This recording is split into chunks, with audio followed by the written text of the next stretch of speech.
Chapter 6. The Hatred of a Tulip-fancier.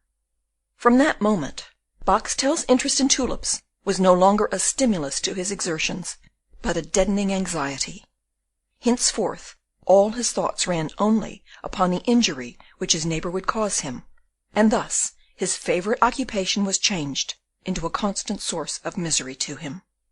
Van Baerle, as might easily be imagined, had no sooner begun to apply his natural ingenuity to his new fancy than he succeeded in growing the finest tulips.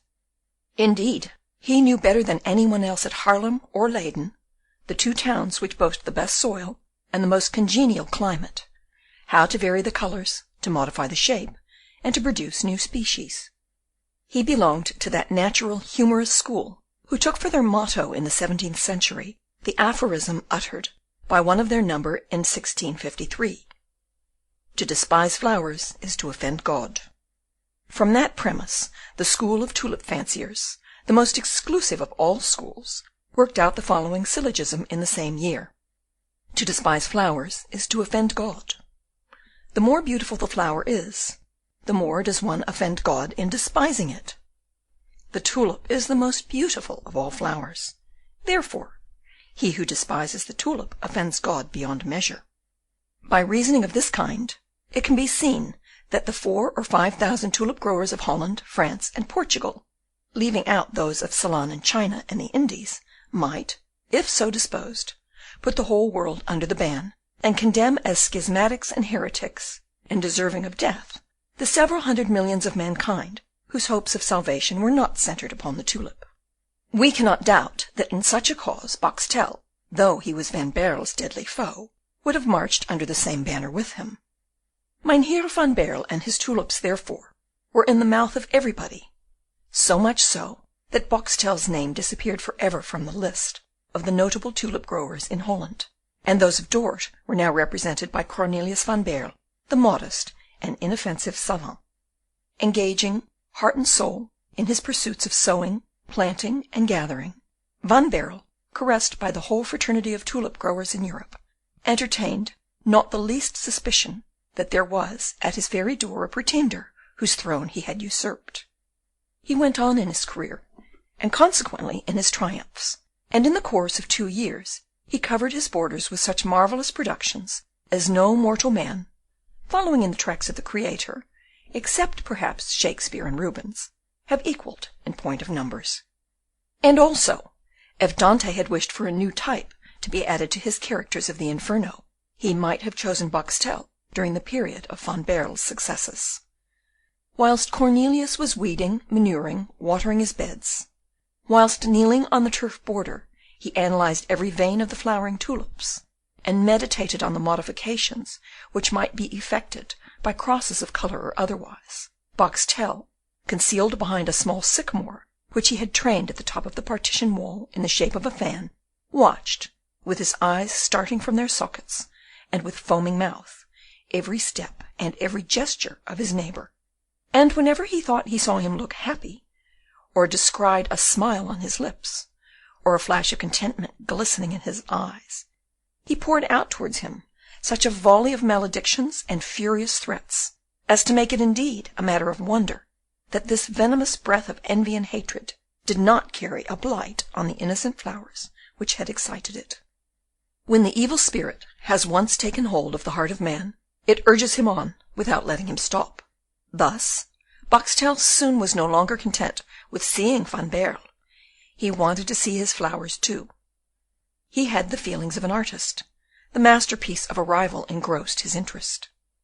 He therefore bought a telescope, which enabled him to watch as accurately as he did the owner himself every progressive development of the flower, from the moment when, in the first year, its pale seed leaf begins to peep from the ground, to that glorious one when, after 5 years, its petals at last reveal the hidden treasures of its chalice.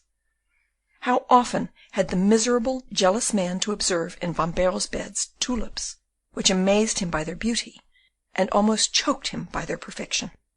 And then, after the first blush of admiration which he could not help feeling, he began to be tortured by the pangs of envy, by that slow fever which creeps over the heart, and changes it into a nest of vipers, each devouring the other, and ever born anew. How often did Boxtel, in the midst of tortures which no pen is able fully to describe, how often did he feel an inclination to jump down into the garden during the night, to destroy the plants, to tear the bulbs with his teeth, and to sacrifice to his wrath the owner himself, if he should venture to stand up for the defence of his tulips. But to kill a tulip was a horrible crime in the eyes of a genuine tulip-fancier. As to killing a man, it would not have mattered so very much. Yet Van Baerle made such progress in the noble science of growing tulips, which he seemed to master with the true instinct of genius, that Boxtel at last was maddened to such a degree as to think of throwing stones and sticks into the flower stands of his neighbour. But, remembering that he would be sure to be found out, and that he would not only be punished by law, but also dishonoured for ever in the face of all the tulip growers of Europe, he had resource to stratagem, and to gratify his hatred, tried to devise a plan by means of which he might gain his ends without being compromised himself. He considered a long time, and at last his meditations were crowned with success.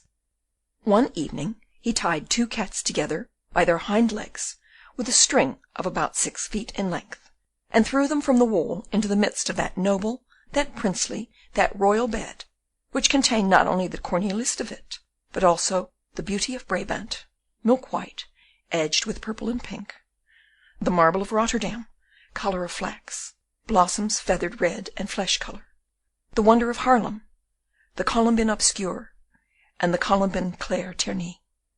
The frightened cats, having alighted on the ground, first tried to fly each in a different direction, until the string by which they were tied together was tightly stretched across the bed.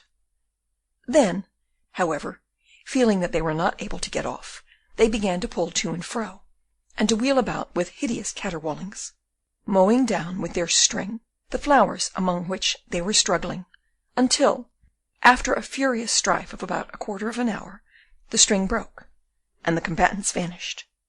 Boxtel, hidden behind his sycamore, could not see anything, as it was pitch dark, but the piercing cries of the cats told the whole tale, and his heart, overflowing with gall, now throbbed with triumphant joy. Boxtel was so eager to ascertain the extent of the injury that he remained at his post until morning, to feast his eyes on the sad state in which the 2 cats had left the flower-beds of his neighbour. The mists of the morning chilled his frame, but he did not feel the cold, the hope of revenge keeping his blood at fever heat. The chagrin of his rival was to pay for all the inconvenience which he incurred himself. At the earliest dawn, the door of the White House opened, and Van Baerle made his appearance, approaching the flower-beds with the smile of a man who has passed the night comfortably in his bed, and has had happy dreams. All at once he perceived furrows and little mounds of earth on the beds which only the evening before had been as smooth as a mirror. All at once he perceived the symmetrical rows of his tulips to be completely disordered, like the pikes of a battalion in the midst of which a shell has fallen. He ran up to them with blanched cheek. Boxtel trembled with joy. 15 or 20 tulips, torn and crushed, were lying about, some of them bent, others completely broken and already withering, the sap oozing from their bleeding bulbs. How gladly would Van Baerle have redeemed that precious sap with his own blood! But what were his surprise and his delight? What was the disappointment of his rival? Not one of the 4 bulbs, which the latter had meant to destroy, was injured at all. They raised proudly their noble heads above the corpses of their slain companions.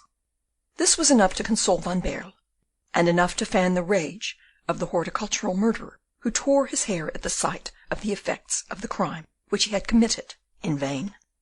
Van Baerle could not imagine the cause of the mishap, which, fortunately, was of far less consequence than it might have been. On making inquiries, he learned that the whole night had been disturbed by terrible caterwaulings. He besides found traces of cats, their footmarks, and hairs left behind on the battlefield. To guard, therefore, in future against a similar outrage, he gave orders that henceforth one of the under gardeners should sleep in the garden in a sentry-box near the flower-beds. Boxtel heard him give the order, and saw the sentry-box put up that very day. But he deemed himself lucky in not having been suspected, and, being more than ever incensed against the successful horticulturalist, he resolved to bide his time. Just then the Tulip Society of Haarlem offered a prize for the discovery, we dare not say the manufacture, of a large black tulip without a spot of colour, a thing which had not yet been accomplished, and was considered impossible, as at the same time there did not exist a flower of that species approaching even to a dark nut brown. It was therefore generally said that the founders of the prize might just as well have offered 2 millions as 100,000 guilders, since no one would be able to gain it. The tulip-growing world, however, was thrown by it into a state of most active commotion. Some fanciers caught at the idea without believing it practicable, but such is the power of imagination among florists, that although considering the undertaking as certain to fail, all their thoughts were engrossed by that great black tulip, which was looked upon to be as chimerical as the black swan of Horace, or the white raven of French tradition. Van Baerle was one of the tulip growers who were struck with the idea. Boxtel thought of it in the light of a speculation. Van Baerle, as soon as the idea had once taken root in his clear and ingenious mind, began slowly the necessary planting and cross-breeding to reduce the tulips which he had grown already from red to brown, and from brown to dark brown. By the next year he had obtained flowers of a perfect nut brown, and Boxtel espied them in the border, whereas he had himself as yet only succeeded in producing the light brown. It might perhaps be interesting to explain to the gentle reader the beautiful chain of theories which go to prove that the tulip borrows its colours from the elements. Perhaps we should give him pleasure if it were to maintain and establish that nothing is impossible for a florist who avails himself with judgment and discretion and patience of the sun's heat, the clear water, the juices of the earth, and the cool breezes.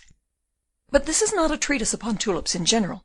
It is the story of one particular tulip, which we have undertaken to write, and to that we limit ourselves, however alluring the subject which is so closely allied to ours. Boxtel, once more worsted by the superiority of his hated rival, was now completely disgusted with tulip growing, and being driven half mad, devoted himself entirely to observation. The house of his rival was quite open to view, a garden exposed to the sun, cabinets with glass walls, shelves, cupboards, boxes, and ticketed pigeon-holes, which could easily be surveyed by the telescope. Boxtel allowed his bulbs to rot in the pits, his seedlings to dry up in their cases, and his tulips to wither in the borders, and henceforth occupied himself with nothing else but the doings at Van Baerle's. He breathed through the stalks of Van Baerle's tulips, quenched his thirst with the water he sprinkled upon them, and feasted on the fine soft earth which his neighbours scattered upon his cherished bulbs. But the most curious part of the operations was not performed in the garden. It might be 1 o'clock in the morning when Van Baerle went up to his laboratory, into the glazed cabinet whither Boxtel's telescope had such an easy access, and here, as soon as the lamp illuminated the walls and windows, Boxtel saw the inventive genius of his rival at work. He beheld him sifting his seeds, and soaking them in liquids which were destined to modify or to deepen their colours. He knew what Cornelius meant when heating certain grains, then moistening them, then combining them with others by a sort of grafting, a minute and marvellously delicate manipulation, and when he shut up in darkness those which were expected to furnish the black colour, exposed to the sun or to the lamp those which were to produce red, and placed between the endless reflections of 2 water mirrors those intended for white, the pure representation of the limpid element. This innocent magic, the fruit at the same time of childlike musings and of manly genius, this patient, untiring labour, of which Boxtel knew himself to be incapable, made him, gnawed as he was with envy, centre all his life, all his thoughts, and all his hopes in his telescope.